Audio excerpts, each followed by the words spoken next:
I am human, I'm a person, I'm a complex being.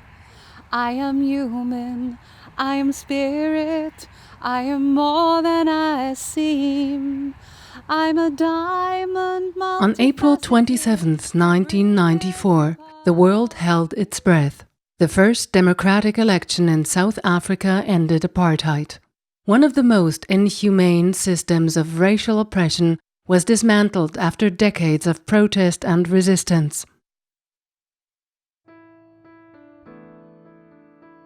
How can a society heal from such atrocities? How can communities attend to the social, economic and spiritual wounds that apartheid had created? What does it mean to strive for new ways of communal living when history still bleeds through? How can individuals deal with disastrous memories in healing ways? From 93 until 98, I was chaplain to what was then called the Trauma Center for Victims of Violence and Torture.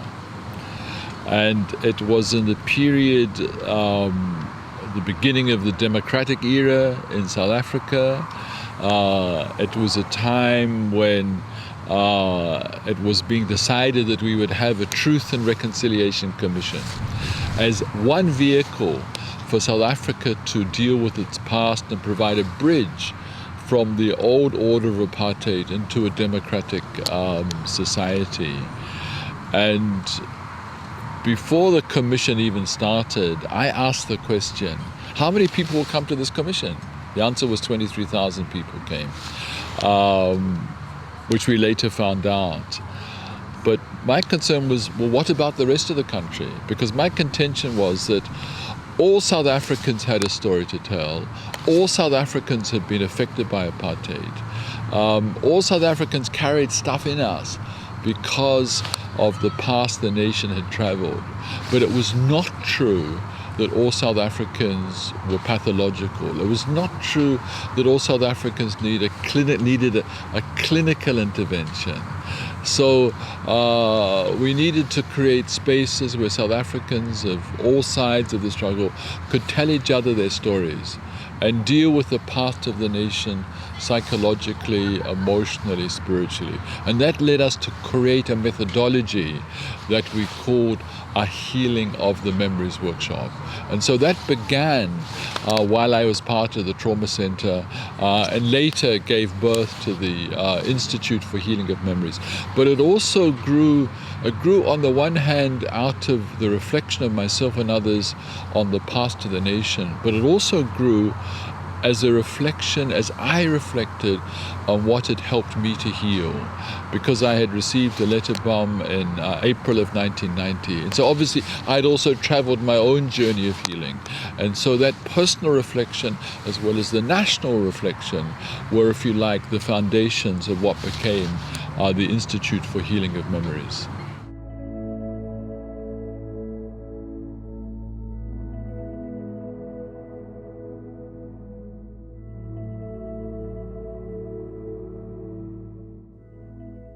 The Institute for Healing of Memories believes that all South Africans have been messed up by apartheid.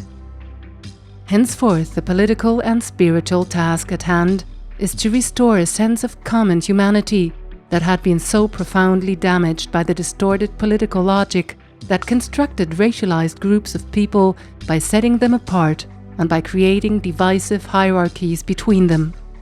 Accordingly, one of the big challenges the Institute took on since then has been to foster sensibilities towards the vision of a common humanity.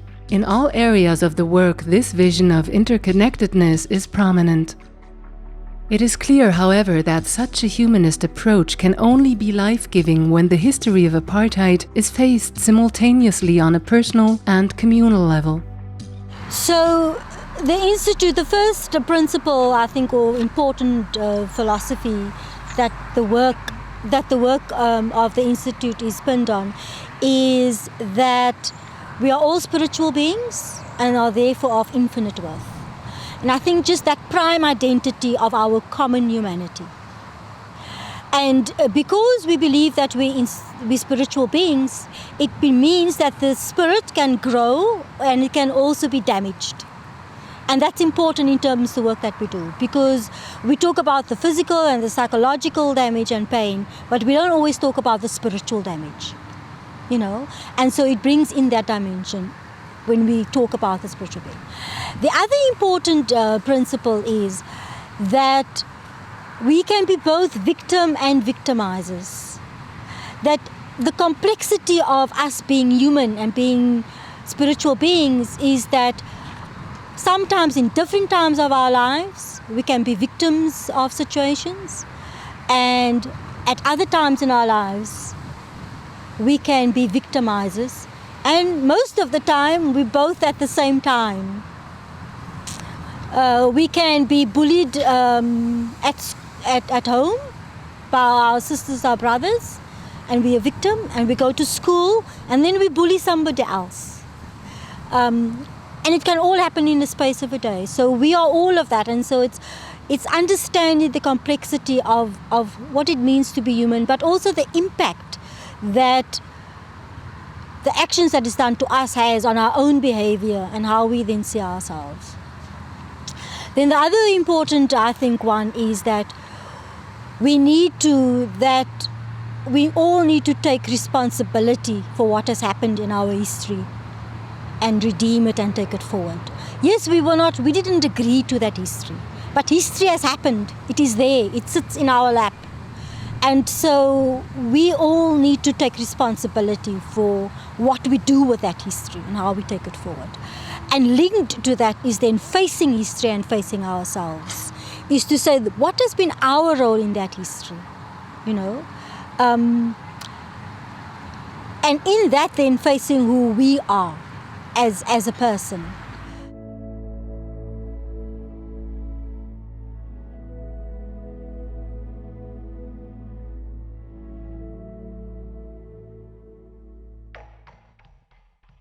The principles of the Institute are put into practice in 3 areas: the Healing of Memories workshops, the community dialogues, and a youth program called Restoring Humanity.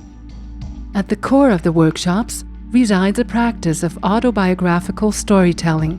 Participants are invited to share significant moments of their lives in which the intersection between their own personal story and the story of the nation comes to the fore. The listeners don't comment or judge. They try to be present as much as possible to what the other person is saying. This way, people become witnesses to each other's experiences. Oftentimes, the shared stories touch upon deep feelings of abandonment, anger, and bitterness, yet also shame and guilt. Healing of memories is understood as an open-ended process in which poisoning emotions are released and responsibility for one's own actions and the deeds of others are acknowledged. It fosters an imagination that is realistic about the wounds and the scars that will remain. Simultaneously, it is a resourceful practice since it encourages people to discover and strengthen the potential for transformation in their own lives. The history of apartheid and the unresolved legacy of violence come up in all kinds of life issues. Over the years, the range of topics expanded. Participants deal with issues around HIV, AIDS, domestic violence, or xenophobia. These are personal and highly political at the same time. The workshops evoke memories that are felt deeply and still have an impact on people's life in the present. Exercises are employed, such as drawing and creating rituals that tap into the more unconscious dimensions of memory. The ritual that is created in the last segment of the workshop is especially dedicated to the release of negative emotions. It gives room for the participant to create hopeful images and symbols. The Institute for Healing of Memories initiates community dialogues. These dialogues emphasize the connection between personal and political issues. The second part is what we call a community healing program, which we do take people because we believe that the healing It always comes back to the individual. It always comes back to individual pain. But it is then about connecting your individual pain to collective pain, to community, to your nation, to the global pain. And so the Community Healing Project it takes place within communities, identified communities that we're working with local partners, that is addressing some of the structural issues that causes pain. So in the Western Cape, we're working in a community which is called Delft. We're working in a community Atlantis and Masiphumelele, as well as the Noon. And then we get invited to work in other individual communities like Manenberg and Makassar and so on. But there's 4 communities that we consistently work with.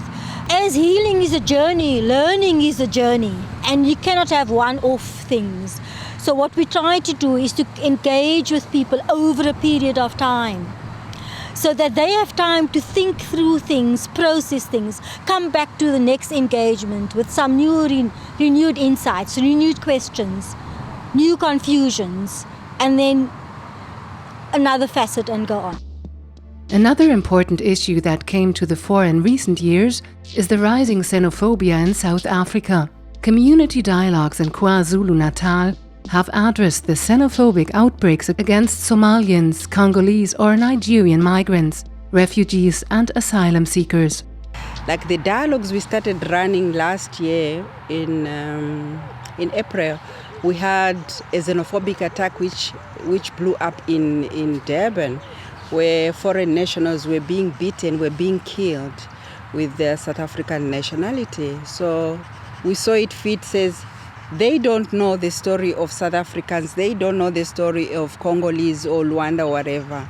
So we ran these dialogues separately with foreign nationals, and we ran a dialogue with the South African nationals, and we had a mixed dialogue where people started listening from one another, and we ran a healing of memories together, bringing these 2 parties together. The Institute for Healing of Memories was founded in order to address these profound challenges. These goals are also embedded in the 3rd initiative. The Restoring Humanity project has 3 strategic objectives that reflect the overall mission of the Institute: healing, prevention, and empowerment. I think for the healing of memory is also for young people, as I said, is also looking at our own healing and our own wounds. Because part of that, of the healing, is that our parents and grandparents were traumatized by the events that happened by the nation.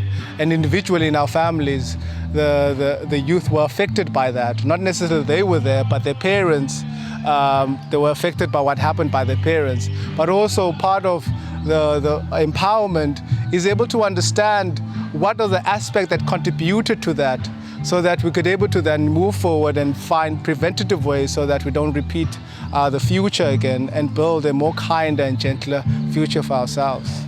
Because of our history, history dictates where we are and history dictates where we want to go. We work in a way in which we bring diverse communities together because they've been separated for so long. So they can listen to one another, they can get to know one another, they can get to talk to one another and learn together and create what they want for the future together.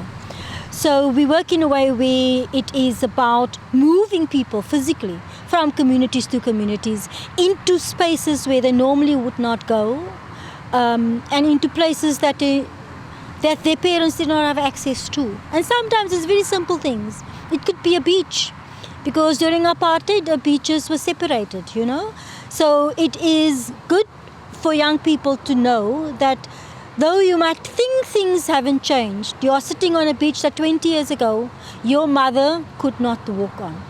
Your father could not swim in, So when you say, nothing has changed, no, things have changed. The Restoring Humanities project also helps young people to come to terms with difficult questions. It gives them a space to talk. The same it was for me when I came to the Institute for the Healing of Memories. It gives them a space of a family and where they could be able to talk to one another. It when these young people come together, they don't know one another at all. So sometimes it's very comfortable for them to talk to a group of strangers, so-called strangers, and actually let go. The Healing of Memories work has its roots in South Africa. Nowadays, it encompasses many countries, perspectives, and voices. It taps into the desire to break the cycle of violence and to attend to the needs of the human family in generous and gentle ways. I am human, I'm a person, I'm a complex being. I am human, I am spirit, I am more than I seem. I'm a diamond, multifaceted, I bring every part of me. This is who I am. I bring my ancestry, I bring spirit strong, I bring all of me. I am history, I am values and belief, I am love divine. This is all of me. I am human.